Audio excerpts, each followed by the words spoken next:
Since valence bond theory can explain the formation, structures, and magnetic behavior of coordination compounds, it also has some limitations. Okay, and now let's see the limitations of valence bond theory.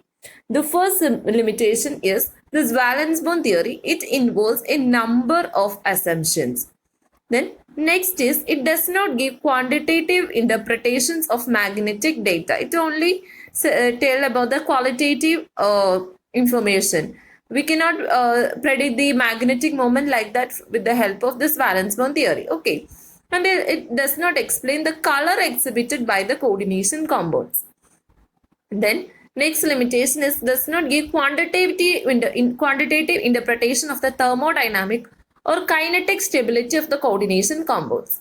Then it does not make exact predictions regarding the tetrahedral and square planar structure of 4 coordinate complexes.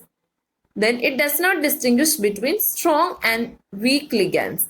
These are some of the limitations of valence bond theory. This valence bond theory, it mainly have qualitative interpretations about the coordination compounds, but it does not give many of the quantitative measures or quantitative interpretations regarding the coordination complexes. Okay, so this is all about the valence bond theory. In valence bond theory, the geometry or the magnetic property of the coordination complex, it is predicted using the hybridization of the central metal atom. Okay, and this is all about the valence bond theory. Next, we are going to study about crystal field theory. This crystal field theory, it was originally applied to ionic crystals to explain their optical property, and hence the name crystal field theory. Okay, then the main points of this theory are, according to the crystal field theory, the bonding in coordination complex, it is taken as purely electrostatic. Okay, and the ligand atom of the ionic ligand, it is considered as point charges. And if the ligand molecule, it is neutral, then it is regarded as dipole. Okay, so the ligand atoms are considered as point charges, and if the ligand molecule, they are neutral, then that neutral ligand molecule, it is considered as dipole. Okay, then the negative end was pointing towards a central metal ion. Then next main point is the complex, it is regarded as a combination of central metal ion surrounded by ligands that act as point charges or point dipole. Okay, point charges, they are the charged ligand molecule, and point dipoles, they are the neutral ligand molecule. Then the arrangement of the ligands around the central metal ion or atom is such that the repulsion between these negative points or dipole, it is minimum. Okay, like that this arrangement of ligands are in order to minimize the repulsion. Then the next point is the interaction between positively charged nucleus of central metal and the negatively charged ligand are of two types. Okay, first interaction is attractive force, and next is the repulsive force. Okay, so the metal and the ligand can have two type of interaction. First one attractive, next one is repulsive. Okay, then the attractive force arises due to the positive metal ion and negatively charged ligand or the negative end of a polar molecule. Then repulsion, it is between lone pair of ligands and electrons in the d orbital of the metal ion or atom. That this is how the repulsive force arises. Repulsive force, it is due to the repulsion between the lone pair in ligand and the d orbital of central metal or ion. Okay. Then the next point is, in a free transition metal atom or ion, there are 5 d orbital. And we know which are the 5 d orbital, isn't it? Which are they? They are dxy, dyz, dxz and dx square minus y square. and dz square. Okay, these are the 5 d orbital.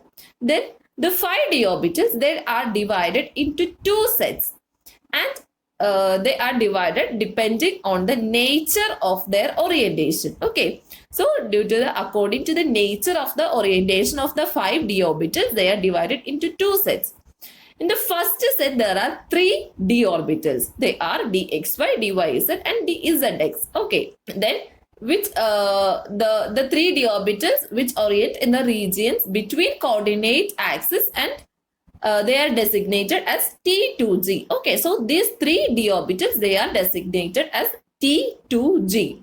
Okay, the T2G orbitals are 3-fold generate, and they are non-axial orbitals. Okay, then the other 2 orbitals, they are dx square minus y square and dz square. Okay, we know these orient along the axis, and these orbitals, they are called EG orbital. These EG orbitals, they are 2-fold generated, and they are also called axial orbital. Okay, because they orient along the axis, hence they are axial orbitals. Okay, d orbitals in the transition metal, they are splitted or divided into 2. They are T2G and EG orbital. Okay, then this name T2G and EG, they are derived from spectroscopic terms. Okay, so these are the main features, or these are the main points of crystal field theory. I will repeat it once more. First main point is about the bonding in the complex. What about the bonding? The bonding in complex, they are, what about the bonding? The bonding in the complex, they are electrostatic. Okay, they are electrostatic in nature. And the ligands in the complex, they are considered as point charges or point dipole. Okay, then the next point is about the arrangement of the point charges or point dipole around the central metal atom or ion. The point charges or point dipoles, they are arranged around the central metal atom or ion in such a way that the repulsion between the negative points or dipole is minimum. Okay, then third point about the attractive force between the central metal and the point charges. These are of 2 types. One is attractive force and another one is the repulsive force. Then the attraction arises due to the positive metal ion and negative charge ligands, or the negative end of the polar molecule. Okay. Then the repulsive force, it arises due to the lone pair of ligands and the electrons in the d orbital of the central metal. Then next, in a free transition metal. Okay, in a free transition metal, the d orbital, it will divide or split into 2 depending upon the nature of their orientation. We know certain d orbitals, they are lying along the axis, and certain they are lying between the axis, right? Between the coordinate axis, isn't it? Now d, x, y, y, z and d zx, they are oriented between the coordinate axis, and dz square and x square minus y square, they are orienting along the axis. Okay, hence according to this, they are divided into 2. They are T2G and EG orbitals. Okay,